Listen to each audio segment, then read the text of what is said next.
Okay, thank you everybody for tuning in tonight. I'm with Bill Jackson tonight in his home studio where he is there. Lots of interesting stuff going on. It's a real pleasure to have Bill join us tonight. He's got a really extensive career spanning decades, using real diverse media. And it all seems to body a kind of a sense of time, using photography as one of his main mediums throughout his career. And one of the first UK photographers to really embrace digital technologies before anybody else done this, and really kind of innovate and experiment with them. And he continues to do this through collaborations with poets, filmmakers, and lots of other interesting people. We're going to go through some basic questions. We don't want to be too rigid with it, and we're probably going to branch off and waffle lots and have a big adventure. So expect a roller coaster, guys, and really exciting. So I'm going to start the first question, Bill. It might sound like a bit of an obvious one, but I think a lot of people love this. How do you get started in photography? What was that initial spark that ignited you? Okay, there wasn't okay, I'm going back to, I've always loved the cinema. Okay. And I've always loved the dark. Yeah. Okay, because I know some of the questions and etc. Is that as a kid, growing up in the back streets of Coventry, single mother, an immigrant mother, and one of the pleasures was going to the pictures. And when I was a kid, there was something called the Saturday morning, it was the Tanner Rush, sixpence to get in, and you ran for it. You queued up, hundreds of kids, around 8, 9, 10, whatever, jamming into the Empire or the Odeon. I think it might have been Odeon or ABC. I can't remember the chain. And they had this thing on a Saturday morning called the Tanner Rush. And you watched Batman, you watched Old Mother Riley. Somebody would get up on stage and sing a popular pop song, whatever, and then you throw food and popcorn all over the place. Absolute pandemonium.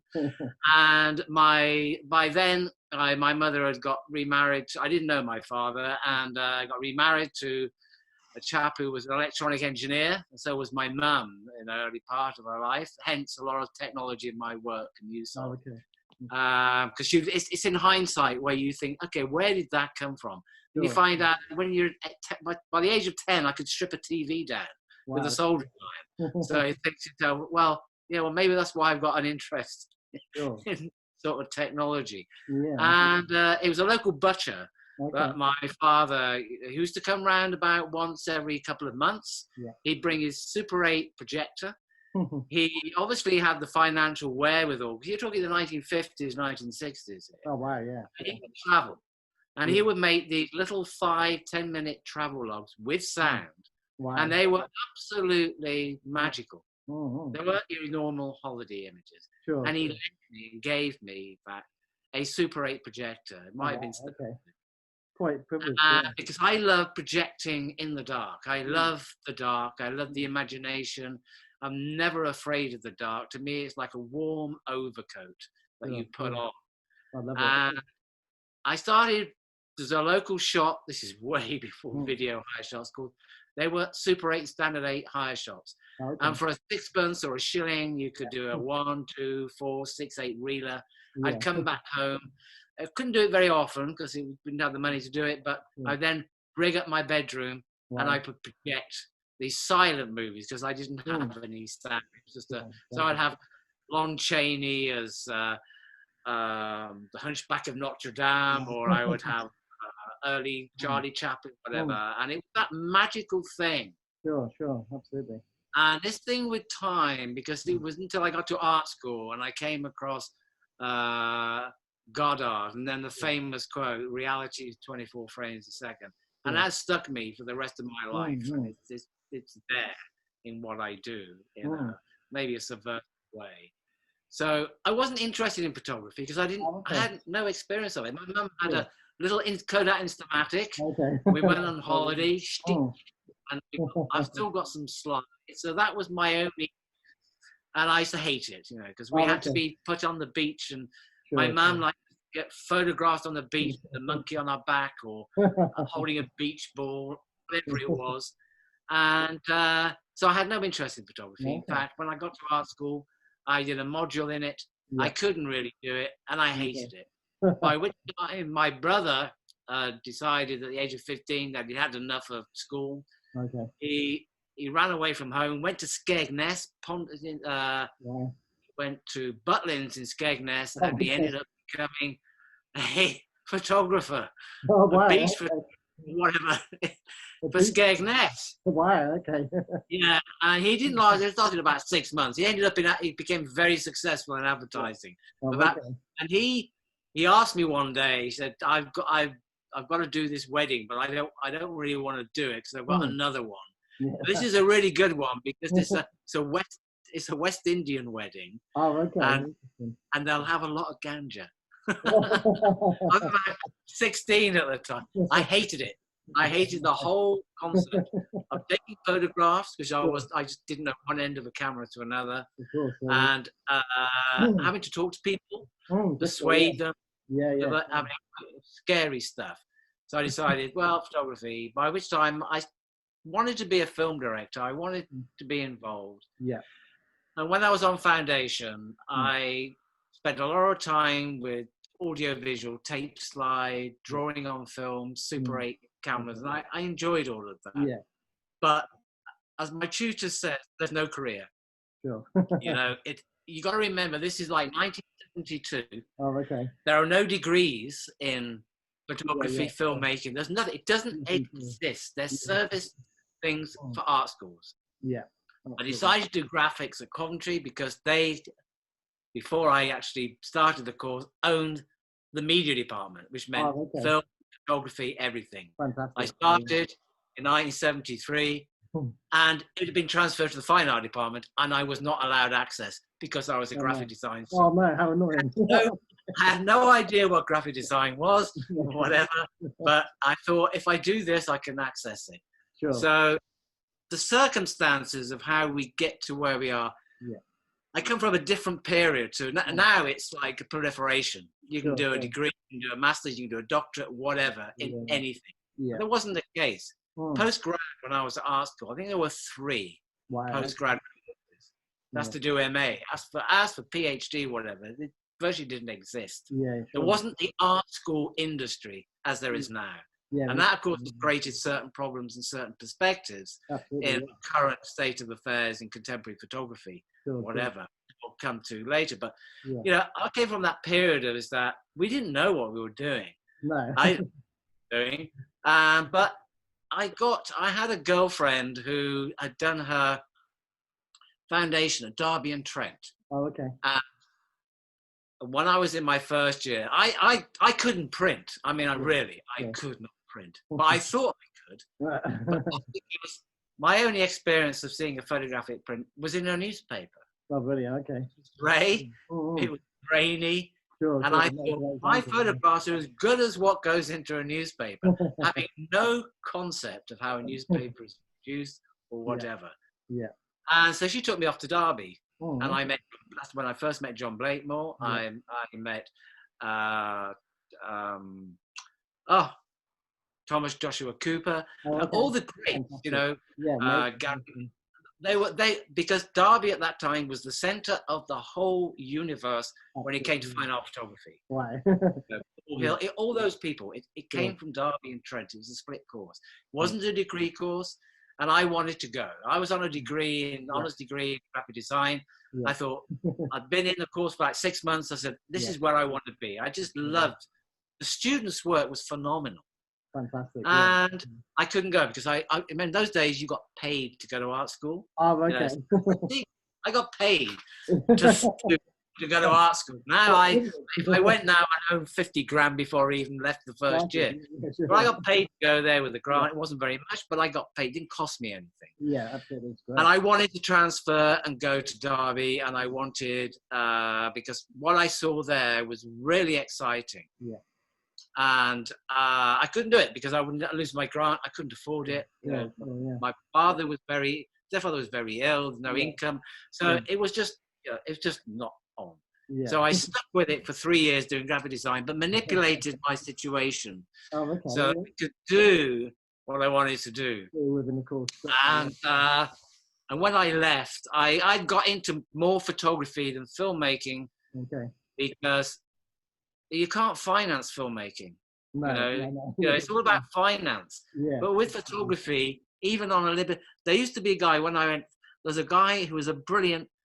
He had a little corner shop, which was like sort of wasn't a chemist, a photographic shop. He had a dark room, and his name was, I'll never forget it, was Henry B. Hopfinger. Wow, that's a great name. Henry B. Hopfinger was an amazing industrial photographer. Okay. He used to show, I got to know him because I lived not far from him, and he was on the way to art school. Yeah, sure. And I'd pop in and see Henry, and he would sell you photographic sheets of paper by the sheet. Oh, by the sheet, wow. So, so he would break in a box, and he'd say, I don't know what he sold it for, penny, I don't know what it was, excuse me, and he would sell you. You say, okay, this week, and I can afford to do like 5 prints. That's incredible. So 10 by 8s maybe, or 5 7s, whatever. Wow. As big as we got, really. Yeah.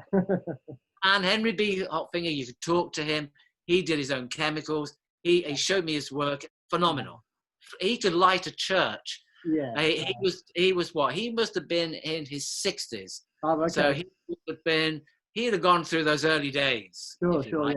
Not Victorian, but he was definitely in a period where there wasn't, the technology even then.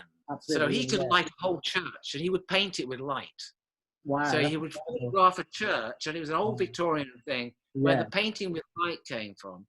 And he would light this church over a long exposure. Oh, wow. And I was totally fascinated by That's this. amazing. Wow. Because we always talked about the instant moment with Kodak. And I spent my whole life breaking that down. Because, and of course, in those days, my influences then were always documentary for the most part. Fine art scared me. I didn't really understand it. Oh, okay. So that came later. I had friends who were doing fine art, and they were doing stuff, and I didn't really It's a bit conceptually a bit beyond what I was thinking at that time. Oh, okay. So I was always attracted to the documentary side of things. And so those initial things I did, the initial influences when I started out, as most British photographers, and now I throw in there Martin Parr, Brian Griffin, was Tony Ray Jones. Sure. Tony Ray Jones set the standard that everybody whether it was homicides, whatever. These were the people, Ian Berry, these were all these people that operating, they were young. They weren't that much older than me. Sure. And that's who you wanted to be. Yeah. So there's where the influences came in to those early stuff. And you either could do it or you couldn't. And to be Tony, he was our god, really. Yeah, okay. Really. So it was like, all this stuff being thrown at me as like an 18-year-old kid, totally naive, from school, whose only art experience and history was up to the Renaissance, end of. So it was all stuff that I lived through as a teenager that was happening around the world, the most exciting period in art, as far as I'm concerned. And I was totally clueless. I didn't know what was going on until I went to art school. Wow, so it's quite a revelation then, going to art school, meeting lecturers. I loved it. It was just, incredible. I thought, this is where I want to spend my life. Really. Fantastic. What journey, incredible. Those early days are a really amazing journey. And I think what you said about that kind of immersion in darkness and that kind of possibility, I think that's where I came from. I came from making a pinhole camera and been obsessed with pinhole making, and I'd done my foundation in kind of media, and I went home that same evening and transformed my mum's bathroom into a dark room. The toilet was a makeshift and larger, and I stayed up for 24 hours making photograms and just manipulating light and just being immersed.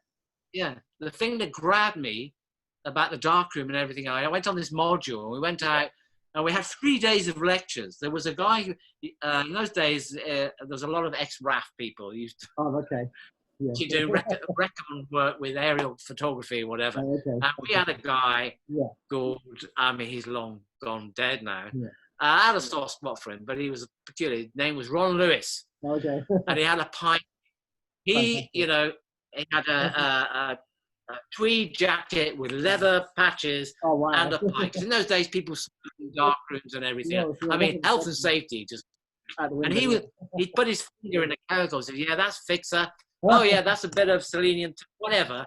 It was like a finger test, you know. You think to yourself now, you thought, and an old Ron, he would slightly lost the point there, but these were our tutors. Yeah, you know, they were not inspiring in that way. You know, I've got to say that art schools in those days were very, very different to possibly art schools today. It's probably what led me into working and teaching in art schools, is that basically you were left alone. Sure. You had to find your way. But then I discovered a photogram, and I thought, wow, I can make amazing stuff, and I don't have to take the camera. I don't have to process the film. I just shove stuff on. Yeah. Then holding RJ. There's all these things were starting to open up for me. Absolutely. It's a bit like the Pandora's box had been opened. Yeah. And there was no way any of it was going to go back in. So I set myself on this path, which at times I thought, why do I do why? Because it's given me grief, it's given me pleasure, but it's also given me grief. Yeah, absolutely. You know, the down times where you're thinking, my God, it's what I'm producing has no validity, whatever. You go through all these emotional things. And if I had just worked in an office and spent 40 years, retired, played golf, I'd have an easy life. But no, it was not to be. It was to go on a journey that I'm still on. I'm really still on. Which is incredible, isn't it? Yeah. Yeah. It's a real privilege and a real incredible thing to have, isn't it? But also the enthusiasm for it, you know, and also trying to, I never set out to be an innovator. I never set out, I never had the ambition. Sure. And I often think now, especially with these biopics that are coming out, etc., is that, because one of your questions, I know we're mixing them up a bit, but I think it's this idea of this, I fully believe that there are certain people who know their contribution is going to be enormous. And I'd throw in David Bowie, for example. Sure, absolutely, I'd throw in Freddie Mercury. Yeah, absolutely. I'd throw in John Lennon. Yeah. I'd throw in people, you know, Picasso. These people knew very, very early on, certainly contemporary times, probably in their teens, that they were going to do something that was extraordinary. They knew it. Absolutely. Sure. They had the ambition, the drive, but they also had the sensibility about what he was doing. I never had that, and most people don't. You just sort of hack along and struggle, and you do what you can. Yeah, sure. But sometimes we find ourselves in situations which, you know, the doors of opportunities are always there. It's whether we see them or hear them. Absolutely. And very often we just walk past them. You know, but there are